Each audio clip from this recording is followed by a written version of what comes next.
আর CPIM কি বলছে? ভোটের মুখে রাজনৈতিক চাপ ইডি। ভোট আসলে যেভাবে ইডি এবং সিবিআই বা ইত্যাদি অতি সক্রিয় হয়, ভোট চলে গেলেই সব কিন্তু ঘুমিয়ে পড়ে। 21-এর আগে একটা লেগে পড়লো হই হই করে, 19-এর ভোট তার আগে লেগে পড়লো হই হই করে। ভোটের সময় একটা এরকম কিছু না করলে, ফাটাফাটি খেলা না হলে খেলাটা জমজমাট হবে না। ফলে এটা ভোটের জন্য একটা বন্দোবস্ত বলেই মনে হয়।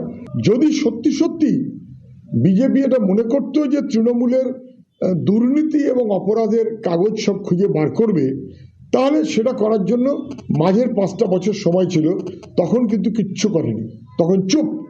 ফলে তদন্ত ইডি সিবিআই করছে না। ইডি সিবিআই বিজেপির রাজনৈতিক প্রকল্পের অংশীদার হয়ে চলছে। বিধানসভা নির্বাচনের মুখে ইডির এই তৎপরতা, তা নিয়ে রাজনৈতিক মহলে নানা জল্পনা কল্পনা।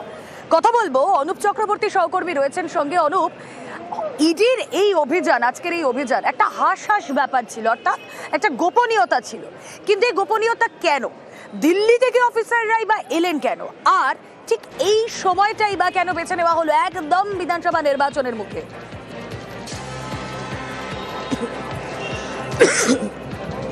দেখো, এই গোপনীয়তা নিয়ে কিন্তু ইতিমধ্যেই প্রশ্ন উঠছে এবং রাজনৈতিক চাপানুতো তৈরি হয়েছে। তার কারণ ইডির যে তল্লাশি অভিযান, অন্যদিন যে ইডির তল্লাশি অভিযান হলে যেভাবে আজ পাওয়া যায় আগে থেকে কি বিষয়ে তল্লাশি হতে চলেছে, কিন্তু গতকালকে ইডি আদিকে যখন রাতের বেলা আসলেন, তারপরে আজকে তল্লাশি অভিযান, এক্ষেত্রে কিন্তু আগে থেকে কোনো আজ পাওয়া যায়নি। শুধুমাত্র জানতে পাওয়া গেছিল যে তল্লাশি অভিযান করা হবে, কিন্তু কি মামলায় সেগুলো কিন্তু একেবারে স্পষ্ট করে জানতে পারা যাচ্ছে না।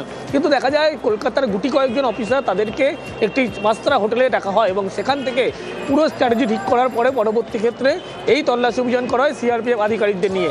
এই তল্লাশি অভিযান নিয়েই কিন্তু প্রশ্ন উঠার কারণ গত 2.5 বছর আগে যখন তল্লাশি অভিযান করা হয়েছিল, এই কয়লা পাচার মামলায় তল্লাশি অভিযান করা, তারপরে কিন্তু তদন্তে কোনো অগ্রগতি সেভাবে হয়নি। কিন্তু দিল্লির এই ঘটনায়, এই মামলার পরিপ্রেক্ষিতে কয়লা পাচার মামলায় বেশ কয়েকজন জিজ্ঞাসাবাদ করা হয়েছিল।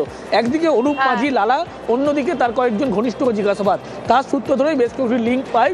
এরপরেই দিল্লি থেকে আধিকারিক তারা কলকাতায় এসে পৌঁছয় এবং ভোটের আগেই কিন্তু একেবারে এই যে তল্লাশি অভিযান, যেটা নিয়ে রাজনৈতিক যেমন চাপানুতো তৈরি হচ্ছে, অন্যদিকে নানা বিতর্কও তৈরি হচ্ছে। কারণ এক পক্ষ জানাচ্ছে যে এই যে গোটা ঘটনা, সেই ঘটনাটা শুধুমাত্র বিধানসভা ভোট সামনে, সেই কারণেই কিন্তু গোটা ঘটনা ঘটানো হয়েছিল। এবং দিল্লি থেকে আধিকারিকরা আসলো, কলকাতা আধিকারিকদের প্রথমে সঙ্গে নেওয়া হলো না, পরবর্তী ক্ষেত্রে কয়েকজনকে ডাকা হলো। এই বিষয় নিয়ে কিন্তু ইতিমধ্যেই নতুন করে জল্পনা বা নতুন করে ইতিমধ্যেই বেশ কিছু বিতর্ক উঠছে। এবং 2.5 বছর আগে শুধুমাত্র তল্লাশি অভিযান থমকে যাওয়ার পরে নতুন করে আবার এই তল্লাশি অভিযান, সেটাই কিন্তু ইতিমধ্যেই এই যে কয়লা পাচার মামলার ক্ষেত্রে যোগসাজ উঠে আসে। তারপরেই আজকে দেখা যায় একযোগে পরপর কয়েকটি জায়গা তল্লাশি। বেশ অবশ্যই আমাদের নজর থাকবে সেদিকে।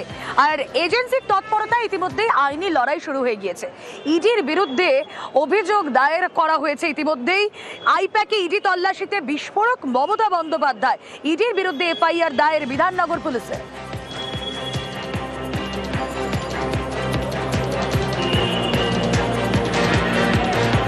वो तो फॉरेंसिक टीम ले आके पहले बहुत सारे ट्रांसफर भी किया है। वो जो किया है क्राइम किया है, इसका बारे में एफआईआर होगा फॉरेंसिक टीम का बारे में। এদিকে তল্লাশিতে বাধার পাল্টা অভিযোগ করছে এনফোর্সমেন্ট ডিরেক্টর। তারা একটি বিবৃতি দিয়েছে। সেই বিবৃতিতে তারা স্পষ্ট করেছে কোনো পার্টি অফিসে অভিযান চালানো হয়নি এবং এর সঙ্গে নির্বাচনের কোনো লিঙ্ক নেই। এই কথা ইতিমধ্যে ইডির বিবৃতিতে জানানো হয়েছে এবং আগামীকাল হাইকোর্টের দৃষ্টি আকর্ষণ করছেন তারা এই মর্মে। কথা বলবো, প্রতিনিধি অর্ণব হাজরা রয়েছেন সঙ্গে। অর্ণব,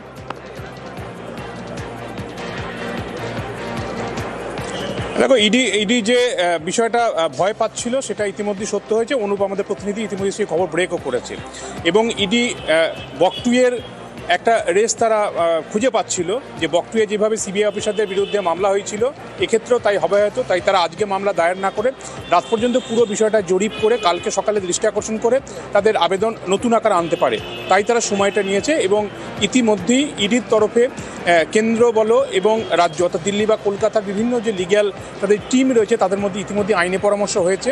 আজকে দুপুরে দৃষ্টি আকর্ষণ করেন ডিএসজি বা deputy solicitor general DS Trivedi বিচারপতি শুভ্রা ঘোষের বেঞ্চে এবং এবং বিচারপতি স্পষ্টভাবে জানান এটা আদালতের ভাষা বলা অরিজিনাল সাইডের মামলা চলছিল, কাজেই অ্যাপিলেট সাইডে এটা মামলা হয়, কাজেই তারা আবেদন করে আনতে পারে কপি, এবং সেক্ষেত্রে আদালত সেটা খতিয়ে দেখার পর লিভ দেবে, অর্থাৎ মামলাদারের অনুমতি দেবে।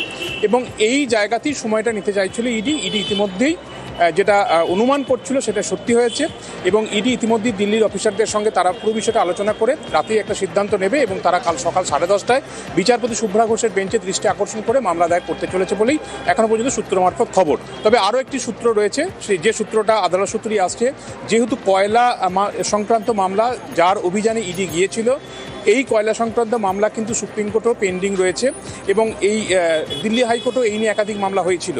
সব মিলিয়ে এই মামলা কি সুপ্রিম কোর্টে সরাসরি করা যায় কিনা সেই বিষয় নিয়েও আইনি পরামর্শ নেওয়ার কাজ চলছে। তবে ED deputy solicitor general Dhiraj Trivedi তিনি যে মামলা দৃষ্টি আকর্ষণ করেছেন সেটা কাল সকালে আবার মেনশন করা হবে বলে এখনও পর্যন্ত ঠিক আছে। তবে নতুন করে কি আবেদন আসে কিনা, কি ডেভেলপমেন্ট হয় সেটা দেখার পরই চূড়ান্ত সিদ্ধান্ত তারা নেবেন বলে জানিয়েছেন। অন্যদিকে যে সংস্থা কর্ণধার, তার বাড়ি, তার অফিসে এই তল্লাশি হয়েছে, তাদের তরফে ওকে, আমাদের নজর থাক, আগামীকাল হাইকোর্টের দিকে আমাদের নজর থাকবে।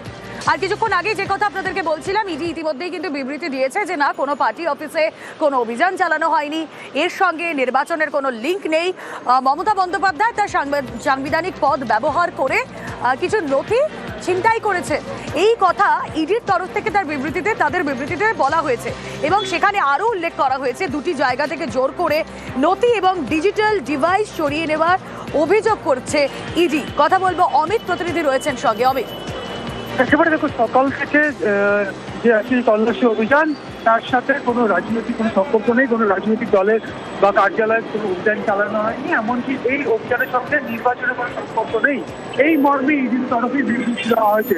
বিবৃতি জারি করে ইডি জানিয়ে দিয়েছে কয়লা পাচার মামলাতে তারা আজকে 10টি জায়গাতে, দেশগুলো 10টি জায়গাতে অভিযান চালাচ্ছিল, এবং তার মধ্যে 6টি জায়গা আমাদের রাজ্যের। এবং এই অভিযান চলাকালীনই প্রতীক জৈন তার বাড়িতে রাজ্যের মুখ্যমন্ত্রী এবং পুলিশ কর্তারা সেখানে এসে উপস্থিত হন। তার আগে পর্যন্ত শান্তিপূর্ণভাবেই তল্লাশি অভিযান চালানো হচ্ছিল, এবং তারা এই বিবৃতিতে তারা অভিযোগ আনছেন যে মুখ্যমন্ত্রী আসার পর সেখান থেকে ডিজিটাল এভিডেন্স এবং বেশ কিছু নোটিশ তিনি সরিয়ে নিয়ে গিয়েছেন।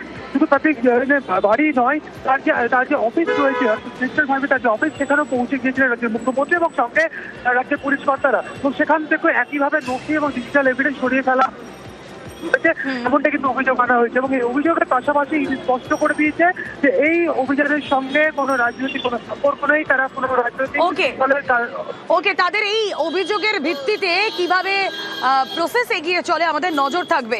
এবং আইপ্যাকে ইডি তল্লাশির প্রতিবাদ, মমতা বন্দ্যোপাধ্যায় এই আইপ্যাক দপ্তর থেকে বেরিয়ে ঘোষণা করেছিলেন যে আজ বিকেল 4টে থেকে বিভিন্ন জায়গায় প্রতিবাদ, আগামীকাল শহর কলকাতায় একটি বড় প্রতিবাদ মিছিল, যাদবপুর এইচবি থেকে হাজরা পর্যন্ত সেই মিছিলের ডাক দেওয়া হয়েছে ইতিমধ্যেই। জেলায় জেলায় আজও আমরা দেখেছি সেই মিছিল, প্রতিবাদ, আমরা বিভিন্ন জায়গায় শহরেরও দেখেছি সেই একই ছবি। আগামীকাল প্রতিবাদ মিছিল তৃণমূল নেত্রীর যাদবপুর এইচবি থেকে হাজরা মোড় পর্যন্ত এই মিছিল সংগঠিত হবে।